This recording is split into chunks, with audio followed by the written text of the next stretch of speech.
दोस्तों, ये the terror कहानी का चौथा भाग है। अगर आप सब कुछ सही से समझना चाहते हैं तो आपको पिछली कहानी देखनी होगी।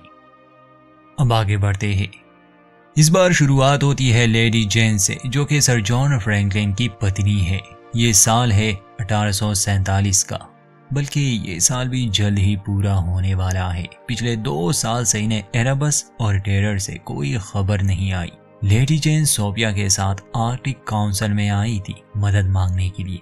वो काउंसिल से पूछती है कि अपने बबन बे में वेलर्स को जो संदेश भेजे थे, क्या वहां से कोई खबर मिली है। जिस पर उसे कहा जाता है कि फिलहाल तो कोई खबर नहीं मिली, लेकिन परेशान होने की जरूरत नहीं, हमें आपके पति के कमान पर पूरा भरोसा है। इस पर लेडी जेन गुस्से में कहती है कि हमें उनकी कोई खबर नहीं मिली, इसलिए फिलहाल अगर हम उनकी तारीफ के बजाय उनकी मदद करें तो बेहतर होगा। इस पर सर जॉन रॉस कहते हैं कि हम कोई टॉस प्लान तो बना ले, लेकिन ऐसा ना हो हम जल्दबाजी में अपना पैसा बर्बाद कर दे और शायद उन्हें हमारी मदद की जरूरत हो ही ना। लेडी जेन कहती है कि हमारे जवान पिछले 2 सालों से ठंडे तापमान को झेल रहे हैं। असल दिक्कत यही है कि हम अतीत से सीखकर अपने वर्तमान को बदलने की कोशिश नहीं कर रहे। इसलिए मुझे बस इतना जानना है कि आप लोगों का प्लान क्या है। तब एक एडमिरल कहते हैं कि उस जहाज में सिर्फ आपके पति ही नहीं बल्कि मेरे भी बहुत सारे दोस्त हैं, और मैं आपसे वादा करता हूँ लेडी जेन कि अगर जल्द ही उनकी खबर नहीं आई तो मैं खुद उन्हें ढूंढने निकल जाऊंगा। मगर वो 1 साल बाद की बात कर रहा था। यहाँ से निकलने के बाद लेडी जेन सोफिया से कहती है कि अगर इनसे कुछ ना हुआ तो हम खुद उनके लिए कुछ करेंगे। मैं अपने खर्चे पर एक सर्च पार्टी भेजूंगी। हमारे लोगों की जान के आगे पैसे की कोई अहमियत नहीं। मेरा दिल कहता है कि उन्हें हमारी मदद चाहिए, लेकिन इन्हें क्या मालूम कि सर जॉन तो 5 महीने पहले ही दुनिया से जा चुके हैं और वहाँ के हालात बदतर है। इनके लोग सख्त मुश्किल में फंसे हैं। चलिए अब वापस से आर्कटिक में आते हैं। टेरर पर हालात वाकई संगीन थे। अपने केबिन में बैठे डॉक्टर गुडसर उस लाश की तस्वीर को देख रहे थे जब दूसरा हमला हुआ था। एक डॉक्टर होने के बावजूद वो ये समझ नहीं पा रहे थे कि आखिर इतना विशाल जानवर क्या हो सकता है। दूसरी तरफ फ्रांसिस सर जॉन की मौत पर बहुत दुखी थे। वैसे तो एरेबस जहाज ठीक था, मगर 2 साल की बर्फ की वजह से अब टेरर 9 इंच मुड़ गया था। यहाँ एक नए किरदार को जानने का समय आ गया है। थॉमस जॉब्सन, जो कि एक बरतानवी नाविक है और इस समय वो फ्रांसिस के लिए एक खिदमतगार के तौर पर काम करता है। जैसे सफर में खाना, कपड़े, जूते जैसे जरूरतों का वो ख्याल रखता है। जॉब्सन एक बहुत अच्छा और वफादार इंसान है, तो इसे भी याद रखे। जॉब्सन फ्रांसिस के पास आता है पूछने के लिए कि आज वो ऑफिसर्स की मीटिंग में जाएंगे या नहीं। फ्रांसिस उसे हालात के बारे में पूछता है, जिस पर जॉब्सन लोगों की राय और टेरर के झुकने वाले समस्या को लेकर बात करता है। तभी इन्हें शोर सुनाई दिया। ये बाहर आते हैं तो देखते हैं कि एक मरीन पर उस जानवर यानी टुम्बाक ने हमला कर दिया है। उसे कत्ल तो नहीं किया, बस उसकी खोपड़ी इतनी जख्मी कर दी थी कि दिमाग नजर आ रहा था। मगर वो आदमी मरा नहीं था, जिंदा था, कोमा में था। उसकी हालत किसी जिंदा लाश जैसी थी। जहाज का एक और व्यक्ति जो पहरे पर खड़ा था वो भी गायब था। फ्रांसिस उसे ढूंढने के आदेश देता है। वो 2-2 लोगों की एक टोली बनाता है। ऐसे 30 लोग बाहर जाएंगे ताकि अपने साथी को ढूंढ सके। एक एवंस नामी लड़का भी बाहर जाना चाहता था, तो फ्रांसिस उसे अपने साथ ले जाता है। ये चारों ओर देखते हैं। बस कुछ समय के लिए फ्रांसिस का ध्यान एवंस पर से हट जाता है, और जब वो वापस आया एवंस मारा जा चुका था। और जिस आदमी की तलाश में ये निकले थे, बस उसके कपड़े ही नहीं मिलते हैं खून से सने हुए। वो जानवर यानी टुम्बाक सिर्फ नाम का ही जानवर था। वो अकल रखता था, वो ऐसे ही हमला नहीं करता था। मजबूरन ये लोग जहाज पर लौट आते हैं। वो देखते हैं कि सूरज की रोशनी कम हो रही थी। साल खत्म होने को था। यह अच्छा संकेत नहीं था, क्योंकि ये आर्कटिक में सर्दियों का वो समय था जब कई दिनों तक इन्हें सूरज की रोशनी नसीब ही नहीं होगी। मतलब कि रातें लंबी हो जाएगी। खैर, हम देखते हैं कि फ्रांसिस उस एवंस नामी लड़के के मौत से काफी दुखी था। वो अपने दोस्त को बचाने निकला था, लेकिन अपनी ही जान गवा बैठा। फ्रांसिस जेम्स के साथ बैठे थे। कहते हैं कि मैं उसे बचा नहीं पाया, जिस पर जेम्स उसे समझाते हैं कि आपने काफी जिम्मेदारी निभा ली, अब आपको अपना बोझ कम कर देना चाहिए। शराब के नशे में फ्रांसिस जेम्स को बताता है कि वो इस अभियान पर अपनी मर्जी से नहीं आए थे। दरअसल वो सोफिया के कहने पर यहाँ आए थे। सोफिया ने उससे वादा लिया था कि वो इस अभियान में सर जॉन की सुरक्षा करेंगे। ये सुनकर जेम्स को हैरानी हुई। वो कहता है कि सोफिया ने तो तुम्हें 2 बार टुकराया था ना शादी के लिए। तो हमें पता चलता है कि दरअसल सोफिया का दिल जीतने के लिए ही फ्रांसिस इस अभियान पर आया था। उसे रॉयल नेवी की या साम्राज्य की नहीं पड़ी थी, ना ही उसे समुद्री रास्ते ढूंढने में कोई दिलचस्पी थी।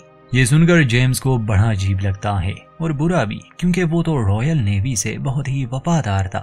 डॉक्टर स्टैनली, डॉक्टर अलेक्जेंडर और गुडसर उस मरीन के इलाज में लगे थे, मगर जख्म इतना बड़ा और गहरा था कि खोपड़ी को वापस से बंद करना नामुमकिन था।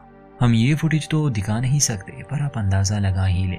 अब सभी लोग बारी बारी पहरा देने वाले थे। मरीन में से मिस्टर टॉजर अपने साथी की मौत पर काफी दुखी था। कहता है कि हमें तो कुछ मिलता भी नहीं, फिर भी हम यहाँ हैं। हम अपनी मर्जी से तो यहाँ नहीं आए। मानो जैसे उनके दिमाग में अब बगावत जन्म ले रही हो। देखते हैं क्या होता है आगे। कुछ देर बाद जब नए लोगों की बारी आती है पहरा देने की, उसमें मिस्टर हिकी और कुछ मरीन्स थे, उनके साथ टॉजर भी शामिल थे। तब हिकी को जहाज के डेक पर एक और कटी हुई लाश मिलती है। ये लाश 2 हिस्सों में थी। कमर से नीचे ये अलग इंसान की लाश थी और ऊपर से ये दूसरे इंसान की। इतनी सफाई के साथ इन लाशों को काटा गया था कि ये एक दूसरे के साथ फिट हो जाती। अब ये काम किसी जानवर का तो बिल्कुल नहीं हो सकता। लाश देखकर दोनों ही काफी घबरा जाते हैं। तब दूर मिस्टर हिकी को कोई नजर आया। वो खुद से कहता है कि ये तो वो स्कीमो है। वो सार्जेंट टॉजर से पूछता है कि आखिरी सर्च पार्टी में तुमने उस स्कीमो लड़की का कैंप देखा था, मुझे ठीक ठीक बताओ उसका कैंप कहाँ है। नीचे डॉक्टर स्टैनली बताते हैं कि ये लाश 2 लोगों की है। निचला हिस्सा थॉमस सेविंग्स का है और दूसरा एक मरीन का। दिखने में ऐसा लगता है जैसे इसे किसी बड़े ब्लेड से काटा गया हो, लेकिन ये काटा गया है एक पंजे से।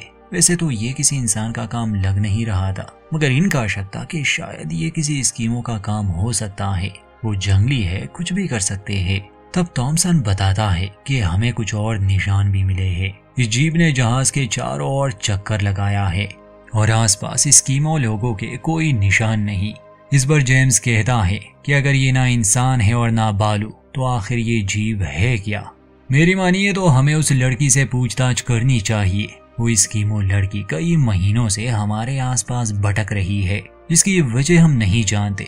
इस पर फ्रांसिस कहता है कि मैं जेम्स से सहमत हूँ, हमें उसे यहाँ लाना चाहिए। कल सुबह कुछ लोग उसे ढूंढने जाएंगे। इस पर जेम्स भड़क जाता है कि हमें अभी उसे ढूंढना चाहिए। फ्रांसिस को गुस्सा आता है, कहता है कि हम सब थक गए हैं और मैं आज रात अपने आदमियों की जान खतरे में नहीं डाल सकता। ये कहकर वो चले गए। अब फ्रांसिस को वो समय याद आता है जब वो सोफिया से बात करने आया था।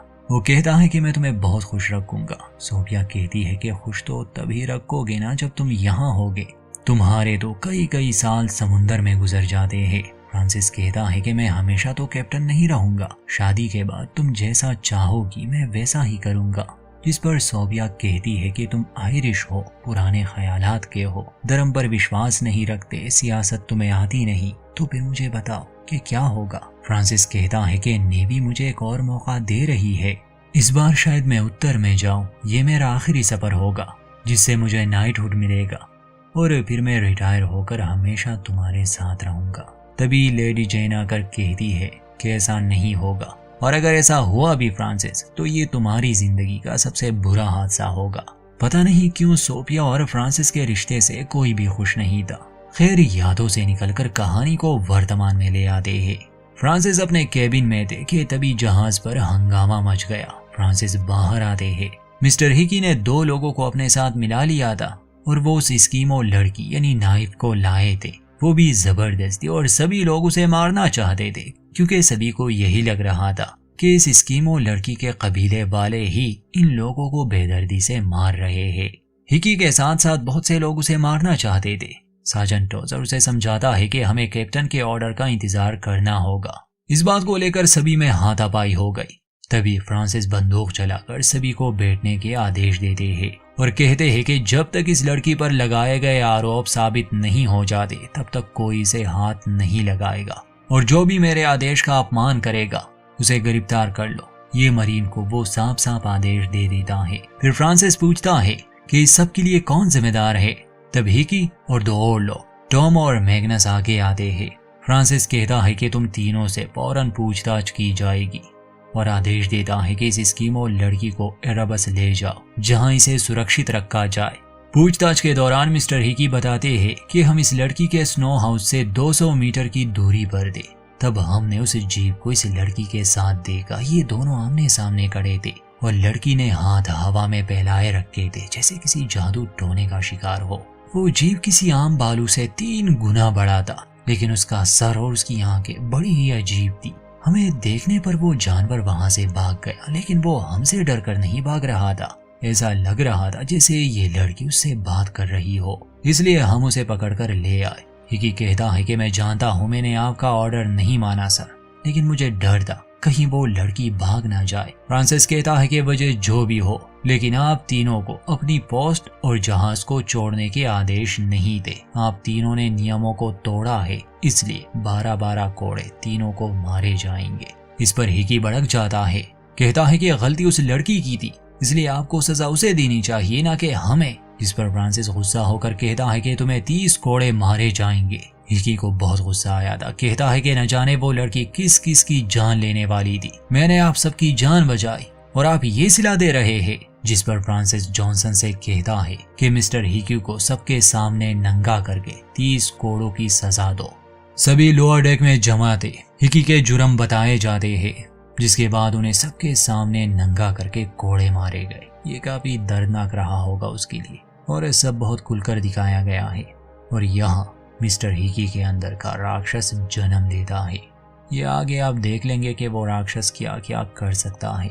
सजा देने के बाद फ्रांसिस ऐलान करता है कि टेरर पर खतरा बढ़ रहा है। वो जिस जगह पर है वहाँ खतरा ज्यादा है, इसलिए अगर कोई एरेबस पर जाना चाहता है तो जा सकता है, और जो भी यहाँ रुकेगा उसे 1/4 ज्यादा खाना मिलेगा। जब फ्रांसिस अपने केबिन में था तो लेफ्टिनेंट एरविंग उन्हें बताने आते हैं कि सिवाय 10 लोगों के बाकी सभी एरेबस पर जाना चाहते हैं। वो डरे हुए हैं। फ्रांसिस कहता है कि ठीक है, कोई बात नहीं। वहीं एरेबस पर जेम्स डॉक्टर स्टैनली को नाइफ के देखभाल के लिए कहते हैं, जिन्होंने ये काम मिस्टर गुडसर को सौंप दिया, क्योंकि डॉक्टर स्टैनली को स्कीमो लोगों से नफरत थी। तब जॉन मॉर्बिन भी वहां मौजूद थे, जिसे सर दर्द की शिकायत थी। गुडसर उसकी जांच कर रहे थे। तब वो देखते हैं कि उसके मसूड़े काले पड़ गए हैं। ये स्कर्वी के लक्षणों में से एक लक्षण है। ये देखकर गुडसर परेशान हो जाते हैं, क्योंकि स्कर्वी के इलाज के लिए इनके पास अब कोई दवा नहीं थी। दोस्तों, ये स्कर्वी बीमारी तब होती है जब शरीर में विटामिन सी की कमी आ जाती है, और अगर ये ज्यादा समय तक रहे तो इसके परिणाम बहुत ही भयानक हो सकते हैं। इन लोगों को यहाँ 3 साल से भी ज्यादा का समय हो गया है। अब आप खुद ही अंदाजा लगा ले, और आगे न जाने ये कितने समय तक यहाँ रहेंगे।